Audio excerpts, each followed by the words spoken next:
अस्सलाम वालेकुम नाज़रीन, मैं हूं किरण नाज। प्रोग्राम का आगाज़ करूंगी शहीद सहाफ़ी अरशद शरीफ जिनको बेहिमाना तशद्दुद करके कत्ल किया गया, गलत शनाख्त का ड्रामा रचाया गया। पोस्टमार्टम रिपोर्ट में उनके जिस्म पर 12 निशानात मिले हैं, 4 उंगलियों के नाखून तक निकाले गए हैं। जो तस्वीर सामने आ रही है ना, वो इंतहाई दर्दनाक हैं, जिससे 2 बातें बड़ी वाज़ेह हैं। एक तो उनका कत्ल गलत शनाख्त का नतीजा नहीं है, दूसरा जिस किसी ने भी उन्हें कत्ल किया है या करवाया है, यकीनन उसका मसला सिर्फ इतना नहीं था कि वो उनसे खौफज़दा हो, बल्कि जिस किस्म के तशद्दुद की तस्वीर सामने आ रही हैं और जो फेलो जर्नलिस्ट कामरान शाहिद ने बताया है, उससे तो साबित होता है कि उनके साथ बाकायदा दुश्मनी निकाली गई है, शदीद नफरत का इजहार किया गया है। और हैरान कुन तौर पर जिन निशानात की तस्दीक आज हो रही है, उन पर 20 दिन से खामोशी रखी गई, यकीनन ये बड़े सवालात को खड़ा करती है। मीडिया पर तशद्दुद की तस्वीर नशर होने के बाद डायरेक्टर पेम्स ने भी तस्वीर की तस्दीक की। अच्छा, मुल्क के वजीर दाखिला भी अब तस्दीक कर रहे हैं कि अरशद शरीफ को बाकायदा मनसूबाबंदी के तहत कत्ल किया गया और उसमें कीनिया की पुलिस भी मुलव्वस है। अगर हुकूमत को मालूम था कि ये कत्ल हुआ है और उसके पीछे किसका हाथ है, तो सुप्रीम कोर्ट को ख़त में क्यों लिखा गया है कि मालूम किया जाए अरशद शरीफ का कत्ल गलत शनाख्त का मामला है या किसी मुजरिमाना खेल का नतीजा है? फैमिली को इस हकीकत का क्यों नहीं बताया गया? और हैरान कुन तौर पर नाज़रीन, जिस वक्त सब इस कत्ल को गलत शनाख्त का नतीजा कह रहे थे, उस वक्त तहरीक इंसाफ के साबिक रहनुमा फैसल वाडा बता रहे थे कि ये कत्ल है और उन्हें करीब से गोली मारने का भी दावा कर रहे थे। अरशद शरीफ का कत्ल हुआ है जिसकी साजिश पाकिस्तान में हुई है। अरशद शरीफ का कोई एविडेंस, कोई मोबाइल, कोई लैपटॉप नहीं मिलेगा, शवाहिद मिटा दिए गए हैं। अरशद शरीफ को गाड़ी के अंदर से मारा गया है या बहुत क्लोज रेंज से मारा गया है। अरशद शरीफ स्टैब्लिशमेंट से राब्ते में था, अरशद शरीफ आने को तैयार था। करंट स्टैब्लिशमेंट तो बहुत ही बड़ी बेवकूफ होगी कि वो ये काम करे। ये काम वो कर सकता है जिसका बेनिफिट जिसको मिलना है। दुबई से उसको निकाला नहीं गया, दुबई में उसका वीजा कैंसिल हुआ, उसको उन लोगों ने, साजिशियों ने उसको कीनिया की डायरेक्शन दी। ये जो साजिश पाकिस्तान के साथ हो रही है, इसके प्लेयर्स पाकिस्तान के अंदर मौजूद हैं और पाकिस्तान से इंटरनेशनली कनेक्टेड है। अच्छा, बैकग्राउंड क्योंकि मैं आप लोगों को दे रही हूँ नाज़रीन, तो पहले दिन से ही केनिया की पुलिस के बदलते बयानात शुगू को शुबात को बढ़ा रहे थे। सुनिए उन्होंने पहला दावा किया क्या था। अब हुआ ये कि जब ये कहानी नहीं चली ना, तो केनिया की पुलिस ने नई कहानी सुनाई और कहा कि अरशद शरीफ की गाड़ी न सिर्फ नाके पर रुकी नहीं, से गोलियां भी चलाई गईं, जिससे एक एहलकार जख्मी हुआ और जवाबी फायरिंग में अरशद शरीफ मारे गए। लेकिन वॉइस ऑफ अमेरिका और फैक्ट फुक्स की मुश्तरका तहकीकाती रिपोर्ट में इंकशाफ किया गया है कि जिस चोरीशुदा गाड़ी के शुबे में अरशद शरीफ की गाड़ी पर फायरिंग की गई थी, वो जाए वक़ुआ से तकरीबन 100 किलोमीटर दूर मौजूद थी और केनियन पुलिस उसकी लोकेशन से मुसलसल आगाह थी। पुलिस जिस बच्चे के अगवा का बहाना बना रही थी, वो कोई बच्चा नहीं बल्कि 28 साल का नौजवान था और कार के मालिक के मुताबिक पुलिस अरशद शरीफ के कत्ल से आधा घंटा पहले ही उसकी गाड़ी और 28 साल लड़के को बाजियाब करवा चुकी थी। बीबीसी के मुताबिक केनिया से मैयत के साथ जो पोस्टमार्टम रिपोर्ट मौसूल हुई, उसके कुछ सफ़ात गायब थे। पोस्टमार्टम रिपोर्ट और डेथ सर्टिफिकेट का मोहरबंद लिफाफा पहले ही खुला हुआ था। लिफाफे के साथ जुड़ी चेकलिस्ट में असल डॉक्यूमेंट्स के मुंसलिक होने की तस्दीक तो की गई, लेकिन उन दस्तावेजात में कागजात की सिर्फ नकल मौजूद थी। यकीनन जो कोई भी इस कत्ल के पीछे है ना, वो पाकिस्तान के खिलाफ बहुत बड़ी साजिश कर रहा है, उसे आग में झोंकने की कोशिश कर रहा है। अगर माजी में झांके, थोड़ा सा माजी में झांक लें, तो बहुत से ऐसे केसेस हैं जिनमें उंगलियां पाकिस्तानी एजेंसीज पर उठाई जाती रही हैं, लेकिन बाद में वाज़ेह हुआ है कि उन केसेस में भारतीय एजेंसी मुलव्वस थी। इंसानी हुकूक की कारकुन करीमा बलोच कनाडा में अपने शौहर हैदर के साथ जिलावतनी की जिंदगी गुजार रही थी, लेकिन एक दिन अचानक उनकी लाश टोरंटो सेंटर से जजीरे से मिली। उनके शौहर के मुताबिक करीमा ने खुदकुशी नहीं की थी, बल्कि उनको कत्ल किया गया था, जबकि टोरंटो पुलिस को करीमा बलोच के कत्ल के हवाले से कोई सबूत नहीं मिले। पाकिस्तानी बलोच सहाफ़ी साजिद हुसैन भी स्वीडन में मुकीम थे और उनकी भी पुरस्कार तौर पर एक दिन लाश मिली थी। स्वीडन पुलिस को भी इस केस के कोई शवाहिद नहीं मिले। 2017 में पाकिस्तान आर्मी के रिटायर्ड लेफ्टिनेंट कर्नल मोहम्मद हबीब को नेपाल में नौकरी का झांसा देकर बुलाया गया, अगवा कर लिया गया। चंद सालों बाद पाकिस्तान के दफ्तर खारजा ने तस्दीक की कि लेफ्टिनेंट कर्नल मोहम्मद हबीब को इंडिया की खुफिया एजेंसी रॉ ने अगवा किया है। जिसके ठोस सबूत मौजूद हैं। अरशद शरीफ केस में भी जब मैंने डीजी ISPR से बैरूनी हाथ मुलव्वस होने का सवाल किया था तो उन्होंने इस तासुर को रद्द नहीं किया था। सुनिए, इसमें कहीं पर भी इंडिया की तरफ से भी कोई किरदार अदा किया जा सकता है सर, इसका कोई शुबा है अभी तक? यस, देयर इज ये थर्ड पार्टी इन्वॉल्वमेंट बिल्कुल हो सकती है। इसके अंदर इस तरह की इन्वॉल्वमेंट एनिमी होस्टाइल एजेंसीज की भी हो। इन्वेस्टिगेशन होगी तो बहुत से हकायक और सामने आएंगे। इस टॉपिक पर बात करने के लिए, डिटेल डिस्कशन के लिए आज प्रोग्राम में मेरे साथ सेनेटर अफनानुल्लाह साहब मौजूद हैं। अस्सलाम वालेकुम, very welcome to you sir. इसके साथ साथ top notch anchor persons and analyst Gharida Farooqi साहिबा, अमीर अब्बास साहब, ये दोनों मेरे साथ मेहमानों में मौजूद हैं। आप दोनों को भी मैं खुशामदीद कहती हूँ। सर, आपसे बात का आगाज़ करते हैं। बहुत जल्दी नहीं कर दी हुकूमत ने। राना सनाउल्लाह साहब ने जिस तरह के बयानात दिए हैं, पहले जो कीनिया की तरफ से पहली रिपोर्ट आती है तो ये तासुर देने की कोशिश की जाती है कि जी उनका मौक़िफ़ बिल्कुल दुरुस्त है। फिर कामरान शाहिद साहब कुछ तस्वीर लेकर आ जाते हैं, फिर मौक़िफ़ को तब्दील किया जाता है। तो ये ज़्यादा बेहतर नहीं होता कि एक दफ़ा गवर्नमेंट की जानिब से इन्वेस्टिगेशन मुकम्मल तौर पर हो जाती है और फिर एक बड़ा रेलिवेंट इस पे पॉइंट ऑफ व्यू दिया जाता? जी, बिस्मिल्लाहिर्रहमानिर्रहीम। देखिए, बात ये है कि इसके ऊपर दो सीनियर ऑफिसर्स IB के और FIA के वहाँ पे गए थे। उन्होंने जाके वहाँ पे पूरे केस को इन्वेस्टिगेट किया है पाकिस्तान के बिहाफ के ऊपर, और उन्हें केस के अंदर बहुत सारी ऐसी चीज़ें मिली हैं, शवाहिद मिले हैं जिसके तहत ये बात साबित होती है कि ये एक टारगेटेड किलिंग थी। हम पहले दिन अगर ये कह देते हैं कि टारगेटेड किलिंग है तो वो ज़ाहिर गलत होता, और ज़ाहिर हम कीनियन गवर्नमेंट की ऑफिशियल, यानी आप लोगों को पता था लेकिन आप लोग ये किसी वजूहात की बिना पर नहीं कह रहे? नहीं, हमें नहीं पता था। हमें अंदाजा जरूर हो सकता है, लेकिन पता तो तभी चलता ना जब वो बंदे जाते हैं वहाँ पे जाके इन्वेस्टिगेट करते हैं और फिर वो रिपोर्ट करते हैं। ये कब आप लोगों को कब मालूम हो गया था? ये अभी आने वाले कुछ दिनों पहले ही मालूम हुआ है। अच्छा। तो अब बाद में आपको बता देता हूँ क्या है। बात ये है कि वहाँ पे जो उनकी एस्टेब्लिशमेंट है कीनिया की, वो उनकी पुलिस है। और उनकी पुलिस के अंदर एक यूनिट है जिसका नाम है GSU, जो कि बेसिकली उनकी फौज के एक छोटा यूनिट है जो उनके पुलिस के अंदर मौजूद है। और सारी जो टारगेटेड किलिंग्स हैं कीनिया के अंदर होती हैं वो ये GSU का जो यूनिट है ये करता है, और इसके अंदर भी यही वाला यूनिट ही इन्वॉल्व है। अब बुनियादी तौर पे कुछ चीज़ें आप जो है वो ये है कि एक बात ये पता चल गई कि ये टारगेटेड किलिंग है, एक बात ये पता चल गई कि GSU ने जो है उन्होंने की है। एक बात ये भी पता चल गई कि वहाँ पे कोई नाके वाके की जरूरत नहीं थी, क्योंकि वो जो ऑफिसर्स गए उन्होंने बताया कि पूरे 24 घंटे में पूरे दिन 3 गाड़ियाँ भी 4 ये सारी फाइंडिंग्स आप लोगों को सुप्रीम कोर्ट को खत लिखने से पहले की है? नहीं, ये बात की है अभी रिसेंट है ना, बता रहा हूँ मैं आपको, बिल्कुल रिसेंट है ये। ओके। अब बात ये है कि ज़ाहिर ज्यूरिसडिक्शन तो पाकिस्तान की नहीं है, हमारा लिमिटेड हमारा कंट्रोल है इस केस के ऊपर, लेकिन ये सारे सबूत जो हैं वो इस बात की गवाही दे रहे हैं कि ये मामला जो है ये एक टारगेटेड किलिंग था। और इसके अंदर जो उनके बयानात बार बार चेंज हो रहे हैं कि कीनियन गवर्नमेंट और कीनियन पुलिस का, इससे भी ये बात साबित होती है कि ये लोग इन्वॉल्व थे। और तीसरी बात जो अहम है वो ये बात है कि ये खुर्रम और वकार, ये दोनों जो है ये इसके अंदर जो है वो इन्वॉल्व है, और इनकी कम्युनिकेशन एक यहाँ के TV चैनल के साथ मुसलसल चल रही थी। ये चीज़ें हकायक हमें मालूम है। अब इसके ऊपर मजीद तफ्तीश जारी है सर कि खुर्रम को, वकार को, कीनियन पुलिस को, इन सब को अरशद शरीफ की हड्डियां पसलियां तोड़ देने से, उंगलियां तोड़ देने से क्या मिलेगा? देखिए देखिए जो भी कोई मर्डर होता है ना, उसके पीछे कोई मोटिव होता है। अरशद शरीफ एग्जैक्टली, और ये जिस तरह का मर्डर है ये सिर्फ मर्डर नहीं है, ये कोई मैसेज ही है। नहीं, मैसेज था, या ये भी हो सकता है कि अरशद शरीफ के पास कोई ऐसी मालूमात थी जो वो उससे निकलवाना चाह रहे थे। ये भी हो सकता है, इस बात को भी क्या कहते हैं आप, बिल्कुल वो नहीं हो सकता है कि किसी को गुस्से में टॉर्चर किया हो, ये भी हो सकता है। लेकिन ये भी हो सकता है कि कोई ऐसी मालूमात थी उसके पास जो हमें नहीं मालूम कि क्या थी।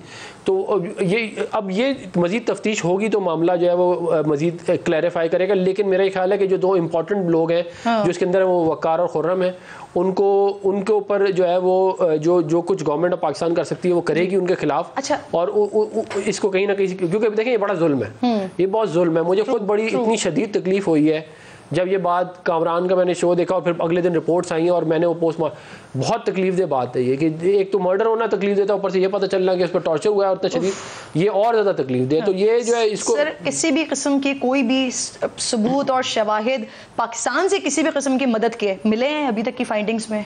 देखिए मैं ये बता रहा हूँ ना कि कुछ लोग जो हैं वो इन टच थे उनके साथ, ठीक है ना। कुछ लोगों ने यहाँ पे खबर भी रखी कि यहाँ पे जो है वो हादसा हुआ है। पहले आपको याद है शुरू में चैनल पे चलता रहा हादसा हुआ है, फिर उसके बाद ये आया कि नहीं जी मर्डर हुआ है। अब ये इन टच होना एक अलग बात है, बहुत सारे लोगों से आप भी बहुत सारे दिनों तक राब्ते में रहते हैं, लेकिन मंसूबाबंदी होना एक अलग बात है। इसके कोई सबूत मिले? मैं ये कह रहा हूँ कि ठोस बात हमें यही मालूम है कि ये दोनों इन्वॉल्व हैं, दोनों भाई। अब वो जुडिशियल कमीशन हमने बनाई क्योंकि इसके इतना ज़्यादा इसके ऊपर कंट्रोवर्सी ऑलरेडी बिल्ड हो चुकी है कि जो इन्वेस्टिगेटिव जो इन्वेस्टिगेशन वाला काम है वो तो करेंगे, और वो जुडिशियल कमीशन को जो हमने खत लिख दिया है वो जैसा कहेंगे हम वैसा वैसा करते हैं। सही। अमीर अब्बास साहब, आपको सर क्या सारी सिचुएशन को देखकर लग रहा है, जिस तरह की रिपोर्ट्स आ रही हैं, 3 घंटे तक उनको रखा गया, जिस तरह से उनके ऊपर तशद्दुद, बदतरीन तशद्दुद किया गया, क्या फायदा है वकार को, खुर्रम को? वो ऐसा क्यों करेंगे? कोई ना कोई बेनिफिशियरी तो है। देखिए, एक तो किरण एक बहुत सीनियर ऑफिसर अरशद की वालदा के पास गए हैं और उन्होंने अरशद की वालदा से, अरशद के बच्चे वहाँ मौजूद थे, उन्होंने कहा कि आप कुरान पाक ले आएं। हाँ। मैं कुरान पाक पर हल्फ देकर आपसे बात करना चाहता हूँ कि मेरे लिए ये केस ड्यूटी नहीं है, मेरे लिए ये केस एक ह्यूमन एंगल की एक बहुत बड़ी मजलूमियत की कहानी है और मैं इसको बियॉन्ड माय ड्यूटीज़ जाके इसको रिजॉल्व करना चाहता हूँ। जो टीम हमारी इस पर काम कर रही है उसमें एक ऑफिसर जो FIA से गए हैं, डॉक्टर अतर वहीद जी। डॉक्टर अतर वहीद ने तकरीबन 7 साल तक इसी से, यानी पुलिसिंग में रेलेवेंट उनकी क्वालिफिकेशन है, पाकिस्तान से बाहर उनकी PhD इसी में। दुनिया की 3 बेहतरीन पुलिस फोर्सेस के साथ उन्होंने काम किया है। बहुत अपराइट और डेड ऑनेस्ट ऑफिसर है, उनकी जो पुलिस में रेपुटेशन है। मैं उम्मीद करता हूं कि उनके इस टीम का हिस्सा होने की वजह से ये केस कंक्लूड होगा। अब मैं आपको इस केस में एक बड़ी अहम चीज़ आपसे शेयर करना चाहूँगा जो शायद लोगों के नॉलेज में नहीं होगी। अरशद चूंकि ड्राइविंग सीट के साथ वाली सीट पे बैठे, पैसेंजर सीट पे अरशद की हाइट है 5 फुट 7 इंच। जैसे मैं इस वक्त एक कुर्सी पे हूँ, आप एक कुर्सी पे बैठी हैं, तो गाड़ी की सीट जो बड़ी गाड़ी है उसकी सीट से अरशद के कंधे नीचे हैं और सर के पीछे है हेड रेस्ट। जो खून नाक होता है ना वो जरूर आश्कार होता है। अरशद की कमर में गोली है, पसलियों की साइड पे गोली पीछे से आई है। गोली को कमर तक पहुंचने से पहले सीट में से गुजरना है। सीट में कोई सुराख पिछली 2 सीट से बड़ी गाड़ी है, कोई सुराख नहीं है, हेड रेस्ट में कोई सुराख नहीं है। इसका मतलब है कि अरशद को मार के कत्ल करके गाड़ी में बिठाया गया। और जैसे बता रहे हैं सेनेटर साहब, ये गवर्नमेंट को वर्बली कन्वे कर दिया गया है कि ये टारगेट किलिंग है। मंडे को हमारी टीम UAE जा रही है, वो तकरीबन 3 से 4 दिन वहां कायम करेगी। वहां से वापसी पे फिर वो ब्लैक एंड व्हाइट में एक कॉम्प्रिहेंसिव रिपोर्ट गवर्नमेंट के सामने रखेगी और उस रिपोर्ट में ये मेंशन किया जाएगा कि ये टारगेट किलिंग है। ये हमारे इदारे इसको कन्फेस करेंगे कि ये टारगेट किलिंग है। अब इसमें जो अहम तरीन किरदार है वो खुर्रम है और उसका भाई वकार। लेकिन खुर्रम चूंकि बिल्कुल साथ था, वो ओन कर रहा है कि मैं साथ था। हमारी टीम जो यहाँ से गई, उन्होंने खुर्रम को लिया, वो उस क्राइम सीन पर गए। क्राइम सीन पर जाके उस क्राइम को रिकंस्ट्रक्ट किया गया जी। उससे समझा गया कि ये क्राइम किस तरह से हुआ। वो अभी भी उसी स्टेटमेंट पर कायम है जो स्टेटमेंट डे 1 पे था जी। लेकिन ये जो मैंने आपको भी डेवलपमेंट बताई है इसके बाद, और ये जो टॉर्चर की आ रही है स्टोरी सामने, जैसे डॉक्टर साहब कह रहे थे कि इसमें जरूर खुर्रम या उसके भाई वकार अब इस तशद्दुद के बाद तो खुर्रम का बयान जो है वो कॉन्फ्लिक्ट कर जाता है ना। लेकिन वो कहाँ गया? कीनिया की पोस्टमार्टम रिपोर्ट में कोई तशद्दुद नहीं। मिस गरीदा फारूकी भी साथ मौजूद हैं। अस्सलाम वालेकुम गरीदा, ये डायरेक्टर पेम्स अरशद शरीफ शहीद के जिस्म पर 12 निशानात की तो तस्दीक कर रहे हैं, लेकिन तशद्दुद हुआ है नहीं हुआ इसकी तरदीद या तस्दीक नहीं कर रहे हैं। फिर अरशद की फैमिली मेंबर और डायरेक्टर साहब, इनके बयानात में भी तजाद है। कहीं ना कहीं कुछ ना कुछ छुपाने की कोशिश की जा रही है। बहुत शुक्रिया किरण नाज साहिबा, अपने प्रोग्राम में आपने दावत दी है। बहुत से सवालात हैं इस केस से जुड़े हुए। सिर्फ ये सवाल जो आपने उठाए हैं सिर्फ ये सवालात नहीं है, सबसे बुनियादी सवाल तो ये है कि पाकिस्तान की हुकूमत क्या कर रही है। आपने सिर्फ 2 रुकनी टीम तो एक बना दी, लेकिन आप ये देखें कि खुर्रम और वकार पाकिस्तानी शहरी हैं। सो आप उनके खिलाफ इंटरनेशनल कन्वेंशन इन्वोक कर सकते हैं, इंटरनेशनल कवानीन इन्वोक कर सकते हैं। कीनिया के साथ आपके मुआहदे मौजूद हैं। अगर आपके साथ बायलैटरल मुआहदे मौजूद नहीं भी हैं तो आप इंटरनेशनल कन्वेंशन, जर्नलिस्ट की सेफ्टी का, ह्यूमन राइट्स के, जिस पे पाकिस्तान भी सिग्नेटरी है, कीनिया भी सिग्नेटरी है, आप उनको इन्वोक कर सकते हैं। इसीलिए डीजी ISPR ने उस दिन जब उन्होंने ये कह दिया था तो ये चीज बहुत इसमें वेटेज आ जाता है कि आप इस कत्ल तो खैर उन्होंने नहीं कहा था, इस केस की तहकीकात करवाएं और अगर आपको UN की छतरी के नीचे करवाना पड़े तो वो भी आप करें। अगर कीनिया की पुलिस, अगर कीनिया की हुकूमत, उनका किरदार मशकूक है तो माजरत के साथ मैं ये भी कहूंगी कि पाकिस्तान की हुकूमत का भी तहकीकात के हवाले से किरदार कोई बहुत अच्छा नहीं है। आपने सिर्फ एक 2 रुकनी टीम बना दी, पहले तो आपको खुद एक जुडिशियल कमीशन बनाना चाहिए था। चलें, वहां से हट के वज़ीर आज़म शहबाज शरीफ ने एक अच्छा काम किया। मुझे ये समझ नहीं आ रही, मेरा ये भी सवाल है कि आखिर सुप्रीम कोर्ट क्यों इस केस में हाथ डालने से घबरा रही है। ये बुनियादी इंसानी हुकूक का केस है, ये सहाफियों के तहफ्फुज़ के, सहाफियों के हुकूक का केस है और पाकिस्तान में सहाफियों को किस किस्म के हालात का सामना करना पड़ता है या करना पड़ रहा है, ये किसी से ढकी छुपी बात नहीं है। तो अगर हुकूमत के किसी मजबूरी की वजह से हाथ बंधे हुए हैं कि वो जुडिशियल कमीशन अनाउंस नहीं कर सकती थी, या अगर उसने किया भी और जस्टिस साहब ने उसकी सरबराही करने से माजरत कर ली, तो आप उसके बाद एक और तश्कील भी दे सकते थे। पहली बात तो मैंने आपसे गुजारिश की कि खुर्रम और वकार पाकिस्तानी शहरी हैं, सो आप उनके खिलाफ पाकिस्तान में भी इन्वेस्टिगेशन कर सकते हैं। दूसरी चीज मुझे ये समझ नहीं आ रही कि खुर्रम और वकार, जिनका बहुत क्लोज कनेक्शन सारे केस के साथ, वो कीनिया में अभी तक आजाद क्यों फिर रहे हैं, वो पुलिस कस्टडी में क्यों नहीं है? पाकिस्तान का हाई कमीशन कीनिया में वो उनसे तफ्तीश क्यों नहीं कर रहा है? अभी आपको अमीर अब्बास साहब ने बताया कि हमारी यहाँ से तहकीकाती टीम जो गई, उन्होंने भी वहां पे उनसे मुआवनत ली, उनसे ताउन लिया। पाकिस्तानी हाई कमीशन क्यों कीनिया की गवर्नमेंट से या पाकिस्तान की हुकूमत क्यों कीनिया की हुकूमत से दरखास्त नहीं कर रही या अपील नहीं कर रही या मुतालबा नहीं कर रही कि आप खुर्रम और वकार को अरेस्ट करें? ये अरेस्ट अगर आप नहीं कर रहे, आपके कवानीन इस बात की इजाजत नहीं देते, तो आप कम से कम उनको कस्टडी में तो लें। देखिए, जिस तरह से अभी बताया जा रहा है, अमीर ने बताया, ये सब चीजें खुल के सामने आ चुकी हैं कि करीन कयास यही लगता है कि अरशद को गाड़ी से उतार के मारा गया या पहले उनको मारा गया फिर गाड़ी में बिठाया गया। अगर खुदा न खास्ता ये बात साबित हो जाती है तो फिर तो खुर्रम का किरदार और भी मशकूक हो जाता है, फिर तो वो और ज्यादा मशकूक हो जाता है। बहुत वैलिड पॉइंट्स। फिर तो वो सीधा इस केस के अंदर अबेटर है, फिर तो वो मददगार है, क्योंकि उसकी गाड़ी में उसकी आंखों पे पट्टी बांध के उसके कानों में रुई ठोंस के तो नहीं अरशद को बिठाया गया होगा ना, गोलियां मार के या तशद्दुद करके। जी, दूसरी बहुत वैलिड पॉइंट उठा रही हैं आप। मैं चाह रही हूँ इसी पर ही आपके इसी पॉइंट पर मैं जरा अफनान साहब का भी जी कंप्लीट कर जरूर कहना चाहूंगी कि कीनिया की जो पुलिस की तरफ से, कीनियन हुकाम की तरफ से जो पोस्टमार्टम की रिपोर्ट सामने आई है, मेरी कीनिया में पाकिस्तानी जो ऑफिसर्स हैं उनके साथ बात हुई है, तो उन्होंने नाम जाहिर ना करने की शर्त पे बताया कि हमने जब वहां से अरशद शरीफ की लाश वसूल की है, मैयत वसूल की है, तो हमें भी तशद्दुद के निशानात नहीं मिले। तो अगर वहां पे उनकी डेड बॉडी रिसीव करने वाले पाकिस्तानी ऑफिसर्स भी ये कह रहे हैं, तो सवाल ये पैदा होता है कि फिर अरशद की डेड बॉडी पे तशद्दुद कहाँ हुआ है, किस तरह हुआ है, कैसे हुआ है? ये इतनी उलझी हुई गुत्थियां हैं, इन सब का बहुत बड़ा इंकशाफ कर रही हैं। जितनी ये बहुत बड़ा हो रही है, खुदा न खास्ता क्या लाश की बेहुरमती की गई है, क्या उनके मरने के बाद, उनके शहीद हो जाने के बाद उनके ऊपर ये तशद्दुद किया, ये आप बहुत बड़ा इंकशाफ करेंगे। ये मैं सवाल उठा रही हूँ, क्योंकि कीनिया की पुलिस की जो पोस्टमार्टम रिपोर्ट आई है, जो कीनिया की सहाफियों ने दी है, उसमें तशद्दुद नहीं है जी। अब वहाँ पे इनफैक्ट वहाँ के कुछ जर्नलिस्ट हैं की पुलिस रिपोर्ट तैयार साहबा, वहाँ के कुछ जर्नलिस्ट हैं, वो जो बात कर रहे हैं वो भी कई बात कर रहे थे कि जी हमने कोई तशद्दुद के निशानात या जितना हमने इन्वेस्टिगेट किया है वहां पर हमें तशद्दुद के निशानात नहीं मिले। लेकिन सर गरीदा बहुत वैलिड पॉइंट उठा रही हैं कि हुकूमत की नेग्लिजेंस है यहाँ पर। कौन सी मजबूरियां आड़े आ रही थी सर कि जो 20 दिन के बाद अब आप लोगों को आप लोग इस बात की तस्दीक करेंगे जी 2-3 दिन पहले आपको पता चल गया था, अभी 2-3 दिन पहले आप लोगों को पता चला कि तशद्दुद हुआ है। कौन सी मजबूरियां आड़े आ रही हैं? मजबूरियाँ नहीं, देखिए इन्वेस्टिगेशन करने का एक तरीका होता है, हर चीज़ आप टीवी पे आके तो नहीं बता देते ना, उसको तरीके से लेके चलना है। अब मिसाल के तौर पे अगर आपने इंटरनेशनल कन्वेंशन इन्वोक करनी है तो उसके प्री रिक्विजिट है। आप पहले दिन इंटरनेशनल कन्वेंशन इन्वोक नहीं करते, आप पहले जो लीगल रिकोर्स है उसको देखते हैं पूरा। जब वो खत्म हो जाता है उसके बाद आप कहते हैं कि देखिए जी हमें इंसाफ नहीं मिला, देयरफॉर अब हम जा रहे हैं कहते हैं इंटरनेशनल कन्वेंशन की तरफ।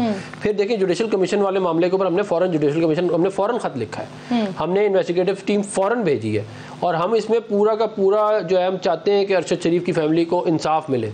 जिस किसी ने उसको कत्ल किया है, ना हक और टॉर्चर किया है, उनको वो अंदर हो। उसके लिए जो भी हुकूमत ने करना होगा वो हम करेंगे और जो साफ़ी बरादरी है वो बिल्कुल हमें इसके अंदर गाइड करे। कहीं कोई चीज़ मिसिंग है वो बिल्कुल उसके लेके चलेंगे। लेकिन मेरे ख्याल में इंपॉर्टेंट ये है कि इंफॉर्मेशन जो है उधर से भी निकाली जाए, कीनिया से भी। सर एम्बेसी से बात की है वैसे आप लोगों ने कीनिया में? वो फुली मालूम किया है, फुली इन्वॉल्व है। जो इंकशाफ जो गरीदा कोई इत्तलात मिली है उसके मुताबिक कोई आपकी बात हुई है, उनके जिस्म पर निशानात थे, उनके जिस्म पर तशद्दुद के सबूत थे जी।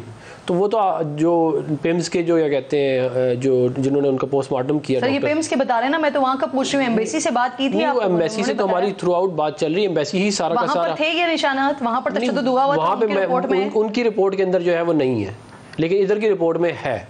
ठीक है ना। लेकिन मैं देखिए जब वहाँ पे वो ये कह रहे हैं कि पुलिस मुकाबला, मेरी बात सुन लें, पाकिस्तानी पुलिस मुकाबला हुआ, उस रिपोर्ट को एंडोर्स कर रही है? नहीं एंडोर्स नहीं कर रही। हाँ एंडोर्स तो कर ही नहीं सकती ना, वो तो सिर्फ ये कह सकती है कि ये रिपोर्ट है, ये हमने भेज दिया आपको। एंडोर्समेंट उन्होंने वहाँ पे कोई वो तो नहीं अपना खोला हुआ जिससे वो एंडोर्स करे उसको। बात ये है कि देखिए ये अरशद शरीफ का जो मामला है इसके अंदर सर वो जो एम्बेसी के लोग वहाँ पर मौजूद थे, मैं उनकी पिक्चर्स देख रही थी, वो जाकर जो पिक्चर्स वगैरह खींच रहे थे, तो उन लोगों ने आपको नहीं बताया कि ये तशद्दुद के निशानात हैं क्योंकि वो मैंने वो खुद पिक्चर्स देखी है, वहाँ पे जो एम्बेसी के लोग थे वो जाकर पिक्चर्स खींच रहे थे डेड बॉडी की, तो उनको दिखा होगा, कुछ पता चला होगा। एक और भी बड़ा इंपॉर्टेंट इशू है, कल एक पाकिस्तान तहरीक इंसाफ के रहनुमा हामिद मीर साहब के प्रोग्राम में आए जो कि अब साबिक हो गए। उसके बाद बड़ी कंट्रोवर्सी चल रही है, पिक्चर्स भी हैं, सारे सबूत और शवाहिद भी हैं, लेकिन पीटीआई रहनुमा कहते हैं कि वो कौन है हम जानते ही नहीं है। उस पर जरा मेहमानों से बात करेंगे ब्रेक के बाद। वेलकम बैक वंस अगेन जी। बगरीदा साहब आपसे बात का आगाज़ करते हैं। इमरान खान साहब के गुज़िश्ता जो 2 इंटरव्यूज़ में उन्हें टफ टाइम मिला है और वो बार बार पूछने के बावजूद नहीं बता सके। अब गालिबन मेरी आवाज़ उन तक नहीं पहुंच रही है। अमीर ये उन्होंने अपने ऊपर हमले का जो इल्ज़ाम लगाया उस पर उनसे सबूत मांगा गया कि आपके पास कोई सबूत है, तो वो बार बार बताते रहे, अपना बैकग्राउंड देते रहे कि जी 6 महीने से मैं ये रैलीज कर रहा हूँ और मुझे ये समझ आया है वो समझ आया, लेकिन वो एक कॉन्क्रीट सबूत नहीं पेश कर सकें। सुप्रीम कोर्ट उनकी मर्जी की FIR दर्ज करवाए, वो ये भी चाहते हैं, लेकिन उनके पास खुद कोई एविडेंस, कोई सबूत मौजूद नहीं है कि जिनका वो नाम ले रहे हैं, जिन 3 लोगों पर इल्ज़ाम लगा रहे हैं, उनके लिए कोई उनके पास सबूत है या नहीं है, वो इस बात को जस्टिफाई नहीं कर पा रहे। देखिए किरण, सबूत 2 तरह के होते हैं। एक होता है एक ऐसा सबूत जो कंक्रीट का लफ्ज आपने इस्तेमाल किया, कंक्रीट फॉर्म में। एक दूसरा सबूत होता है सर्कमस्टेंशियल एविडेंस, वाकयाती शवाहिद। आप कहते हैं सो एंड सो इवेंट हुआ, तो उससे हम ये नतीजा अखज़ कर सकते हैं कि ये हुआ होगा। अब इमरान खान जो कह रहे हैं उनके पास कंक्रीट सबूत नहीं है, यानी अगर किसी ने कोई ऐसी मनसूबाबंदी की है, उनको असैसिनेशन अटेम्प्ट की, तो उसने जारी बात है कोई वीडियो रिकॉर्ड तो नहीं करनी थी, या उसने एक मीटिंग तो नहीं बुलाई 10 लोगों की और उसने कैमरे पर रिकॉर्ड तो नहीं की कि तुम पिस्टल चलाना, तुम पिस्टल खरीद के देना, तुम ये करना, तो इस तरह तो नहीं होती ना। वो बात करें सर्कमस्टेंशियल एविडेंस की बुनियाद पर कि चूंकि मैंने रिजीम चेंज की बात की, मैंने अमेरिका के ख़िलाफ़ बात की, मैंने अपनी इस्टेब्लिशमेंट के ख़िलाफ़ बात की, सो एंड सो मुझे लगता है कि जिन साहब का वो नाम ले रहे हैं वो इसमें मुलव्वस है, बट कंक्रीट एविडेंस उनके पास डेफिनेटली नहीं है। और बहुत जैसे बेनज़ीर साहिबा ने जब उन्होंने परवेज़ मुशर्रफ को और ये कॉफ लीग को क्या कहा था पीपल्स पार्टी ने, कातिल लीग, तो क्या फिर परवेज़ इलाही साहब ने उनको कत्ल करवाया था?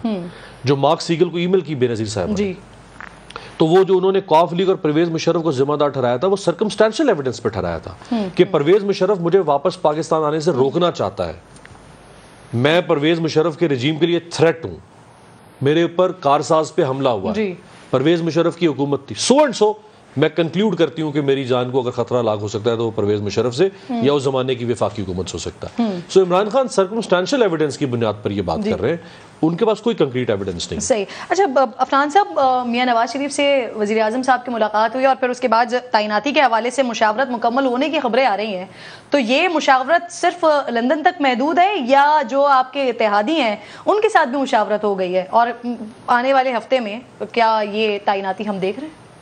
देखिए, जो हमारे इत्तेहादी हैं उनको हमने ऑन बोर्ड किया है इस डिसीजन के अंदर।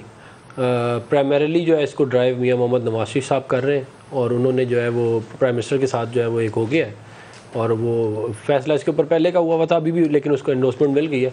अब इंशाल्लाह आएंगे, और मेरा ख्याल है 3rd वीक ऑफ नवंबर के अराउंड जो है वो समरी मूव होगी, और फिर उसमें जो है वो इवेंचुअली आपका जो अपॉइंटमेंट हो जाएगी। जो एक अमीर भाई बात कर रहे थे इमरान खान साहब की, देखिए इमरान खान साहब का एक मसला ये है कि ये तुक्के मारने के माहिर है, तुक्काबाजी इसको बोलते हैं कि आप कोई भी किसी 35 पंक्चर बोल दिए, कभी किसी को कह दिया ये चोर है, कभी किसी को कह दिया 10 अरब रुपए, 100 अरब रुपए, 1000, वो करोड़ अरब इतने ज़्यादा ऊपर नीचे हो रहे होते हैं ना कि उनकी बात का कोई एतबार नहीं है। अगर तो वो सोच समझ के कर रहे होते तो बेनज़ीर भुट्टो की तुक्के नहीं मारती थी, बेनज़ीर भुट्टो साहिबा जो थी उनका कोई इस तरह का मामला नहीं था।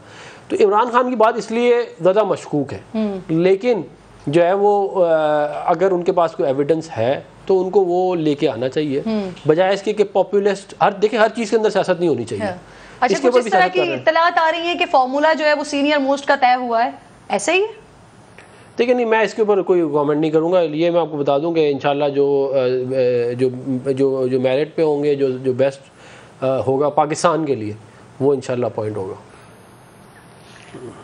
चलें ये आपने अच्छी खबर दी है मुझे कि ये तय हो गया है नया आर्मी चीफ कौन होगा, लेकिन अनाउंसमेंट उसकी जो है वो नवंबर के आखिरी हफ्ते तक हो जाएगी, 3rd वीक में हो जाएगी, 17 के आसपास। सही। खान साहब उसी दौरान आने की गिफ्ट भी कर रहे हैं, प्लानिंग सारी।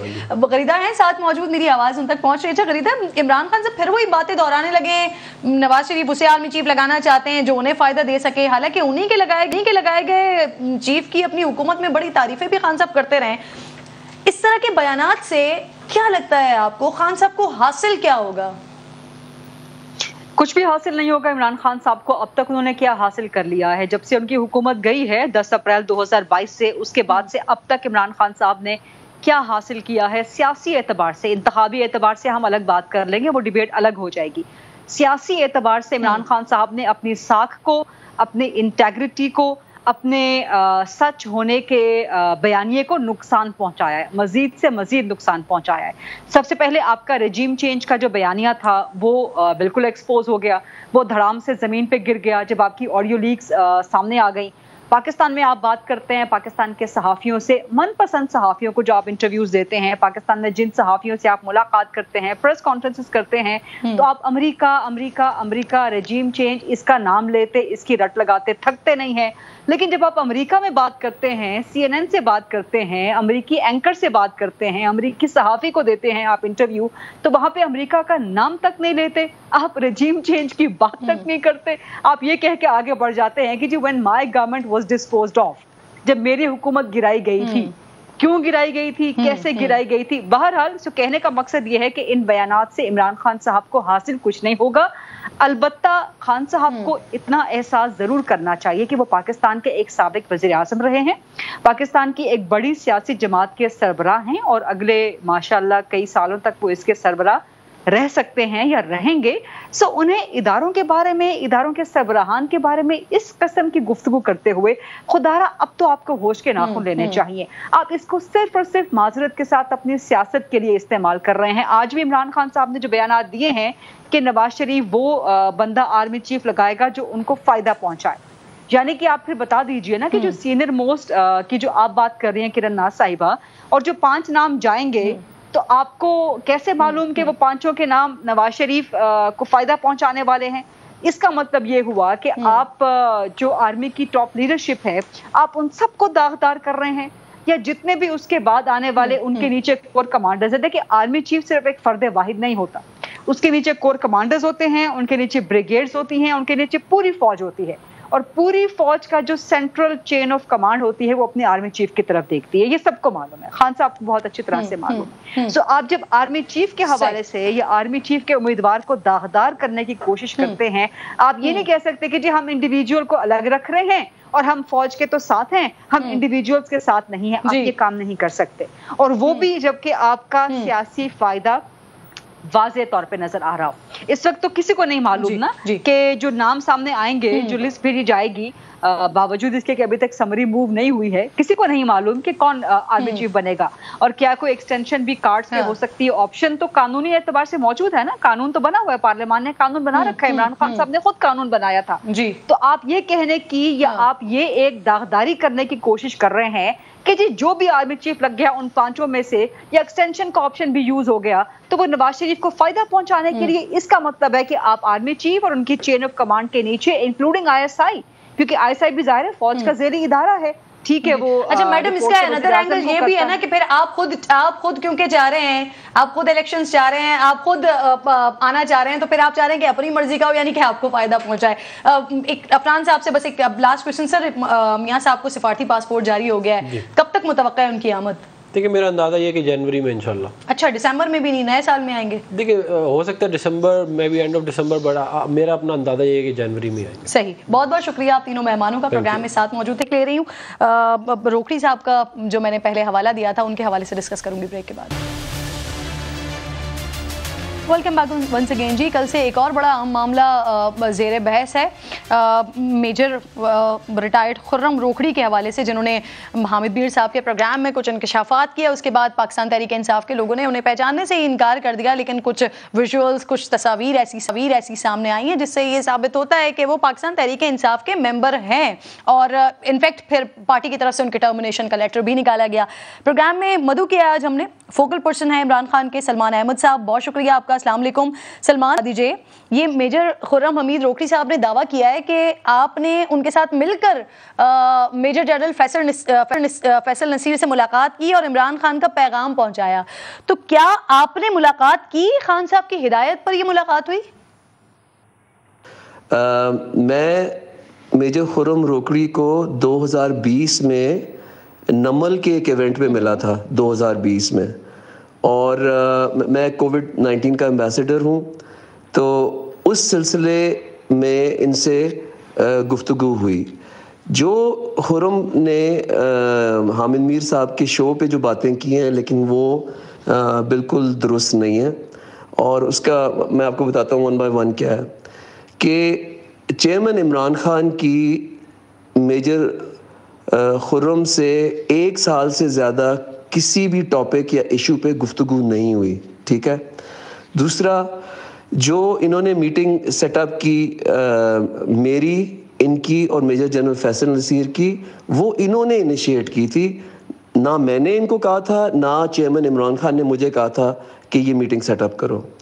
और तीसरी चीज़ कि 3 नवंबर के जो कातिलाना हमले के बाद जो मेजर खुर्रम ने हामिद मीर को कहा कि मैंने या चेयरमैन इमरान खान ने इनको कहा कि मेजर जनरल फैसल नसीर से कोई बात करो, ये झूठ है, बिल्कुल दुरुस्त नहीं है ये। और इसके अलावा और मैं आपको क्या कहूँ कि इमरान खान साहब की तरफ से कोई हिदायत नहीं आई मुझे कि या डायरेक्टली कोई मेजर खुर्रम को हिदायत उन्होंने दी हो। मेजर खुर्रम ने खुद मुझे इजहार किया कि वो मिलना चाहते हैं खान साहब से, और मैंने कोशिश की कि वो मीटिंग हो जाए, वो कह रहे हैं कि मेरे पास सारे रिकॉर्ड्स मौजूद हैं, मेरे पास व्हाट्सएप चैट्स मौजूद हैं, जो आपके साथ बात हुई है, इमरान खान साहब के साथ बात हुई। बहरहाल अब यहाँ तक तो आए कि मुलाकात हुई है किसी से भी। बहुत बहुत शुक्रिया आपका। प्रोग्राम में वक्त खत्म हो गया, इंशाल्लाह नाज़रीन से मुलाकात होगी कल। अपना ख्याल रखिए, मुल्क का ख्याल रखिए। अल्लाह ने के बाद।